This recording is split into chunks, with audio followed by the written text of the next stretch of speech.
지난달 열린 FOMC 회의에서 미 연준 의원 대다수가 9월부터 금리 인하가 적절하다고 언급한 것으로 확인됐습니다.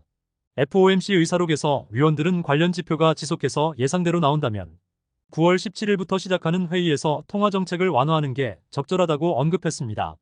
시장에서 미 연준이 9월부터 금리 인하를 할 것이란 기대감에 부합하는 내용입니다. 7월 고용보고서에서도 미국의 실업률이 예상보다 빠른 속도로 상승하면서 월가에서는 연준의 9월 금리 인하를 기정사실로 여기고 있습니다. 예상보다 많은 다수의 위원들이 의사록에서 금리 인하 필요성에 공감하면서 연준이 한 번에 0.5%를 내리는 빅컷에 나설 수 있다는 기대감도 더 커질 전망입니다. 시카고 상품거래소 패드워치는 연준의 0.5% 인하 확률을 39%로 반영하고 있습니다. 본격적인 금리 인하 기대감이 커지는 미 연준과 달리 국내 경제 상황은 오히려 서둘러서 금리 인상에 나서고 있습니다. 가계부채 상황이 예상보다 더 심각해지면서 은행들이 매주 금리를 인상하고 있고 무주택 실수요자들에게만 제공하는 정책자금조차 금리 인상에 동참하고 있습니다. 또 상황이 개선되지 않으면 전세대출 등에도 DSR이 적용될 수 있고 당장 수도권은 지방보다 더 센 DSR 규제를 시행할 예정입니다. 9월 1일부터 예정된 DSR이 당초 예정된 2단계보다 더 강력한 규제가 시행될 전망입니다. 금융당국은 지난 2월 0.35%의 1단계 스트레스 금리를 부여했고 9월부터 0.75%의 2단계 가산금리를 추가할 예정입니다. 또 내년부턴 1.5%의 3단계 규제를 시행합니다. 그러나 최근 수도권 고가주택을 중심으로 집값 불안 현상이 심화되면서 수도권 주담대에 대해서는 0.75%보다 더 높은 1.2%로 가산금리를 상향하기로 했습니다. 사실상 DSR 3단계에 준하는 충격이 예상되고 있으며 규제 강화로 매수세가 위축되고 무리해서 집을 산 영끌족들의 상황도 악화될 수 있습니다. 이번 조치로 전체 주담대 차주의 6.5%에 해당하는 사람들의 대출 한도가 감소할 전망이며 금융위는 특히 DSR 40% 수준 차주들의 한도 축소 영향이 예상된다고 밝혔습니다. 실제 소득 1억 원 차주는 대출 유형에 따라 수도권에서 최대 13% 대출 한도가 줄게 되며 기존의 변동금리로 6억 5,800만 원까지 가능하던 대출이 5억 7,400만 원으로 감소합니다.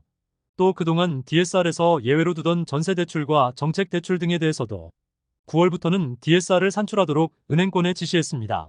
사실상 전세대출도 본격적인 대출관리 사전 작업을 시작하는 것으로 부동산 시장 전반에 대한 강력한 수요 억제 정책이 나오고 있습니다.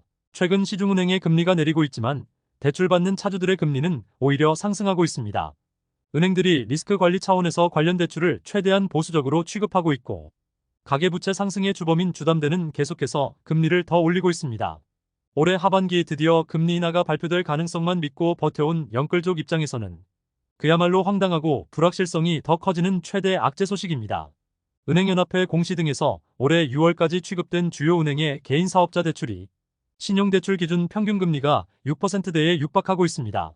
농협은행이 5.93%로 가장 높았고 기업은행과 신한은행 순으로 나타났습니다. 특히 시장금리가 내리고 있지만 은행들은 오히려 대출금리를 인상하고 있습니다. 시장금리에 역행하는 상황은 본격적인 관리에 들어간 주택담보대출이 가장 크게 나타나고 있습니다. 변동형 주담대 금리 등의 기준이 되는 코픽스가 최근 2개월 연속 하락했지만 은행들은 9월 DSR 2단계 시행을 앞두고 선제적으로 주담대 금리를 더 올리고 있습니다. 하나은행과 국민은행, 신한은행과 카카오뱅크 등 시중은행과 인터넷은행들 모두 주담대 금리 인상 행렬에 동참하면서 영끌족들의 어려움이 커지고 있습니다. 정부가 상황에 따라 필요하면 DSR 적용 범위 확대 등 추가 조치를 하겠다고 밝혔습니다. 이를 위해 현재 DSR을 적용하지 않고 있는 정책 모기지와 전세자금 대출 등에 대해서 은행권에 DSR을 산출하고 관리할 것을 당부했습니다. 또 앞으로 대출 한도를 더욱 축소할 수 있다고 전했습니다. DSR은 차주의 연소득에서 대출 원리금이 차지하는 비율입니다. 현행 DSR은 매년 갚아야 할 대출 원리금을 연소득의 40% 이내로 제한하고 있습니다. 금융당국은 올해 2월부터 0.35%의 1단계 스트레스 가산금리를 부여했고 9월부터는 2단계인 0.75%를 부과할 예정입니다. 특히 수도권은 당초 계획보다 더 높은 1.2%의 가산금리를 추가합니다. 그리고 내년부터 1.5%의 DSR 3단계 시행을 앞두고 있습니다. 금융당국은 스트레스 DSR 강화 이후에도 가계대출 증가세가 계속될 경우 추가로 더 강력한 대책을 내놓을 계획입니다. DSR 적용 범위를 모든 대출 등으로 확대하고 은행별로 위험 가중치를 상향하며 각 단계별로 대출 억제 방안을 시행할 예정입니다. 실제 최근 회의에서는 DSR 적용 범위 확대 방안이 논의됐습니다. 전세자금 대출과 1억 원 이하 대출, 정책 모기지 등이 해당합니다. 금융연구원에 따르면 전체 대출 중에서 4분의 3 정도가 DSR에서 제외되고 있습니다. 최근 국내 주요 은행들은 매주 연달아 주담대 금리를 인상하면서 가계대출 증가에 대응하고 있습니다. 금융위 관계자는 관계부처와 금융권이 경각심을 갖고 가계부채를 관리해야 할 시점이라고 밝혔습니다. 최근 주택거래 관련 대출이 급증하면서 특단의 대책이 나왔습니다. 신한은행이 그동안 허용하던 조건부 전세자금 대출을 중단하기로 했습니다. 해당 조건은 임대인의 소유권 이전과 선순위 채권 말소 또는 감액, 주택 처분 등이며 8월 26일부터 취급을 중단합니다. 신한은행은 해당 조건들이 붙은 전세자금 대출이 최근 갭투자 등 투기성 대출에 활용된다며 가계부채를 선제적으로 관리하기 위한 조치라고 밝혔습니다. 또 신한은행은 주택 관련 대출 금리를 8월 23일부터 또 인상하며 주담대와 전세자금 대출 모두 금리가 오를 전망입니다. 실제 서울 등에서 확산되고 있는 갭투자 상황은 심각합니다. 올해 들어 집값 상승세가 뚜렷한 서울 강남과 서초, 용산 지역에서 아파트 매매 거래 2건 중 1건 이상이 갭투자인 것으로 나타났습니다. 정부가 투기와의 전쟁을 선포하고 본격적인 기획조사 등에 나서고 있지만 결과적으로 또다시 갭투기 때문에 집값 불안 현상이 심화되고 있습니다. 전국적으로 갭투자 비율이 줄고 있지만 유독 서울 강남과 용산 등에서는 증가했습니다. 국토부에서 최근 과열된 부동산 시장에서 갭투자의 영향을 제한적이라고 밝혔지만 실제 시장에서 돌아가는 상황과 상당한 차이가 나타나고 있습니다.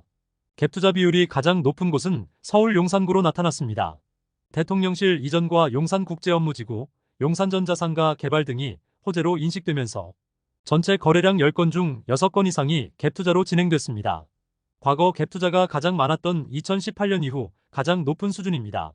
국토부는 서초와 용산 등 서울 전 지역에 대한 이상 거래를 조사 중이라며 집값 띄우기 등 불법 행위 여부를 감시할 것이라고 밝혔습니다.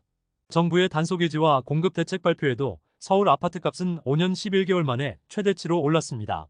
집값이 오르면 결과적으로 양극화가 심화되고 무주택 실수요자들의 박탈감만 커질 수 있습니다. 최근 한국부동산원이 발표한 주간 아파트값 동향이 21주 연속 상승하고 있고 특히 8월 2주차는 0.32% 상승하면서 약 5년 11개월 만에 가장 많이 올랐습니다.